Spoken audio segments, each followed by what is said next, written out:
And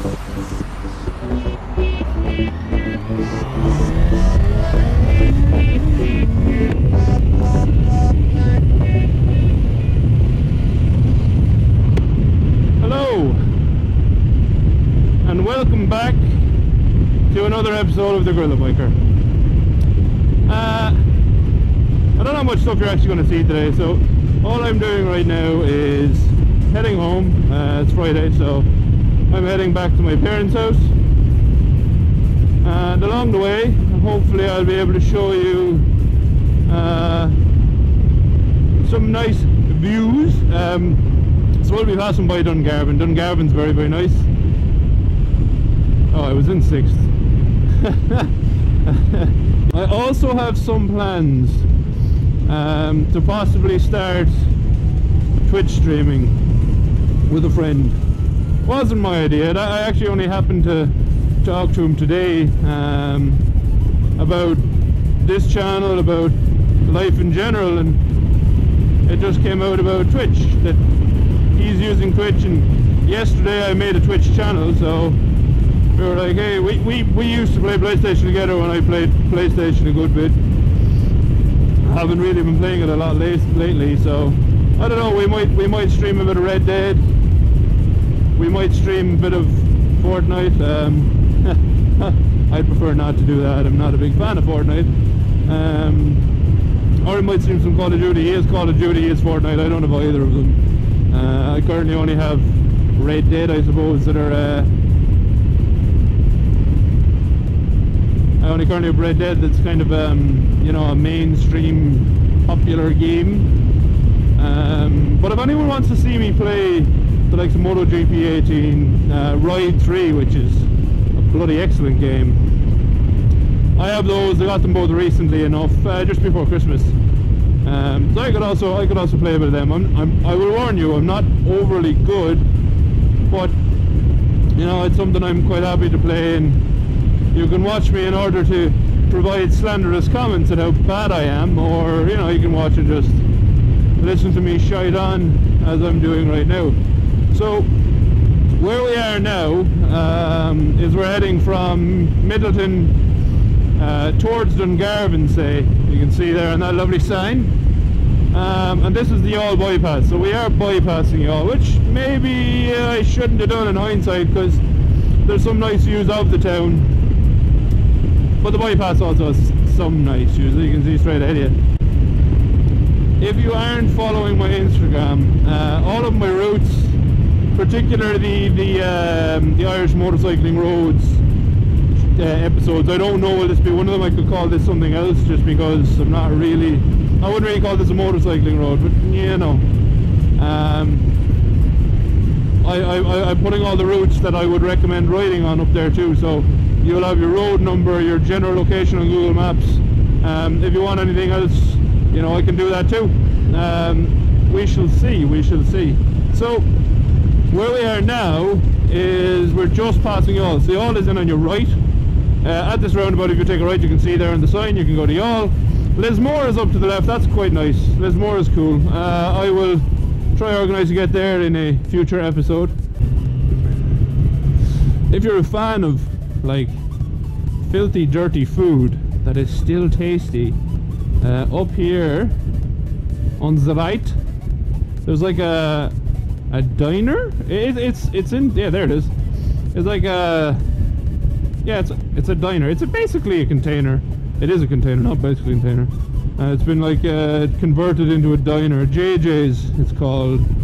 I have eaten there before. They do nice like dirty breakfasts, and they do an all-day breakfast. It was stamped all over the container if you didn't see that, but they do an all-day breakfast.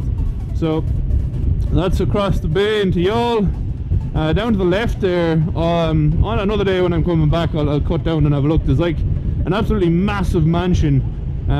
Some dude owns it. I think he's only there like three weeks a year or so, but he like maintains a staff of 6 people to keep his house nice and fresh. I don't know, does he do weddings or anything, but I've been up that river on a boat before, and it's absolutely huge and massive garden. He has a house where he keeps his boat. His boat has its own house, which is ludicrous. So across to your right, that is all y'all.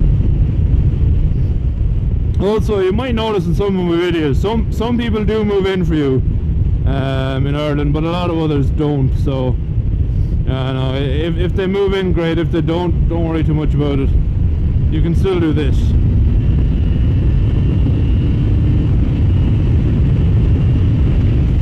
So we're not far now from the viewpoint I was talking about in Dungarvan. Well, it's not in Dungarvan per se, it's overlooking Dungarvan. So we will have a look at that if the weather isn't too terrible. And I can't really do too much because I am heading home, so I have quite a heavy bag on my back. If anyone is wondering what bag I use, I know you can see it in my shadow in one of the other videos. It's a Kriega R30, so it's like a 30 litre Kriega bag. It is waterproof, it's pretty comfortable. Alright, we'll try to do this. Hopefully I do not die. Yeah, we're good. We are good.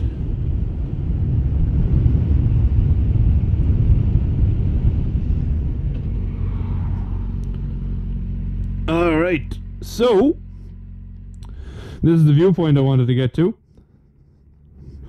I'm gonna show it to you. Oh, the rear camera is still there. So down there you have Dungarvan.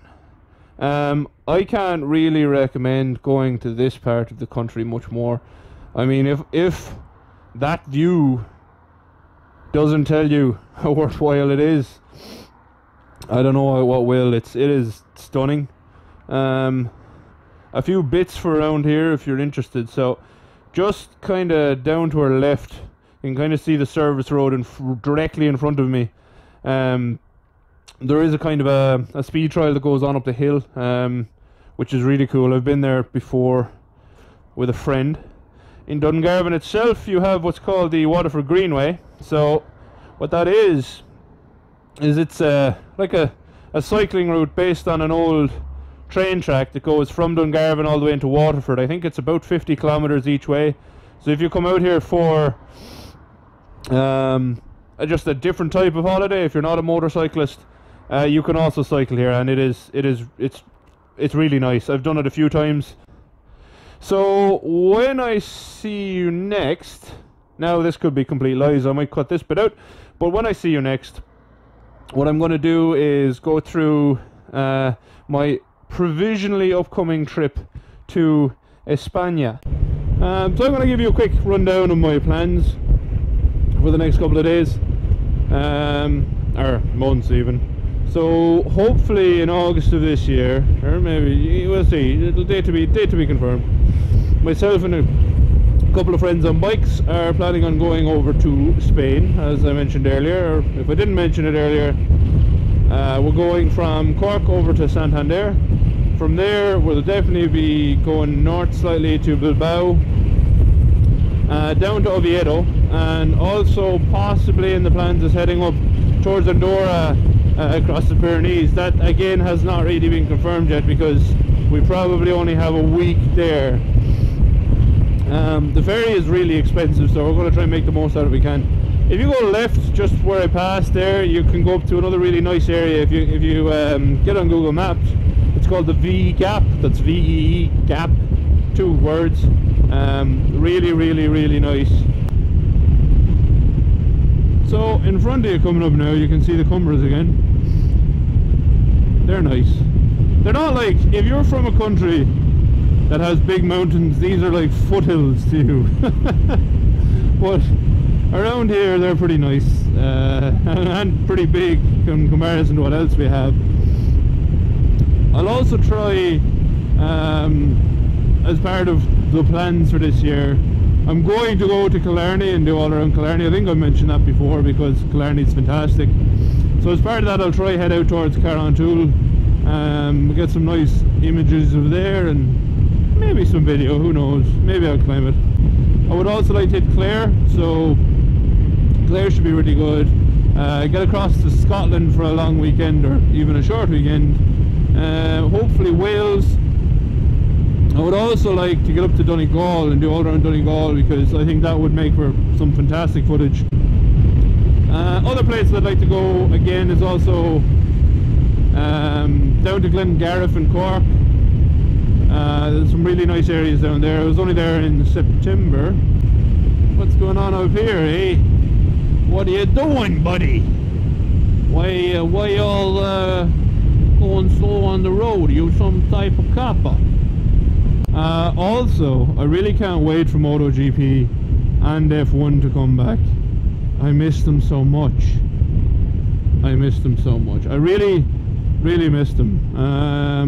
I have been kind of watching a bit of Formula E. I don't hate it. I mean, it's a hell of a lot better this season than it was the last few. The first couple of seasons of Formula E were not so good. The cars weren't great. The excitement was minimal. But it does seem to be getting better. So thank God for that. Because look, I mean, I'm not a proponent for electric vehicles, but unfortunately, it's looking like they're the ones that are gonna take over when the old internal combustion engine goes away, which it will go away eventually. Particularly now you look at how many electrical type vehicles are coming out. The days are numbered of the internal combustion engine, which for me is very sad, but at the same time it was probably always going to happen, so you know, you can't complain too much. It is what it is. Would I buy one currently? No. If anyone wants to give me the opportunity to ride a Zero, the electric motorbikes, let me know. I'd love to try them, because I've seen them and you know, the torque seems like instant and stuff, and they look like fun. But I think it always comes back to range for everyone. For me, definitely range. Like for this bike, this is going to go to Spain with me, and me and my two friends, we're going to go all around Spain. We're going to fill up fuel there as we would here, and there won't be any issues with that. It's like, you know, 2-minute stop, fill it up, pay €20 or whatever it might be to fill a tank over there, and carry on your way. You can't do that with electric vehicles yet, and I think that's the problem. Look, there's also obviously the noise element, the gears element. I like using manual gears. I'm not even a fan of DCT or anything. But you know, you can possibly get over that stuff eventually. What you can't get over is you know, the noise and how quiet they are. Obviously, for people who like motocrossing and not having people hear them, maybe it's a brilliant idea, but you know, whoa, that was a big rock. For me, nah, just nah. Right now, noise is good. By the way, who I'll be playing with on Twitch, his name is I'm the Irish Guy, I believe. I think it's I'm the Irish Guy. I'll put a link for his Twitch stream channel in the description, and you can follow him if you like. So there are the cameras. I know I got some shots of them before. I'm going to stop up here and check my batteries, and I'm going to try to take some pictures. I don't know if I'll get the bike into the pictures, but you know, I'll try to get some pictures. But something I didn't mention last time, and I was probably a hell of a lot less comfortable speaking on the microphone than I am now. The parking here is free. There is a picnic bench, and best of all, you won't really be disturbed. So straight ahead of us is the trail I pointed out the last time. You can go there.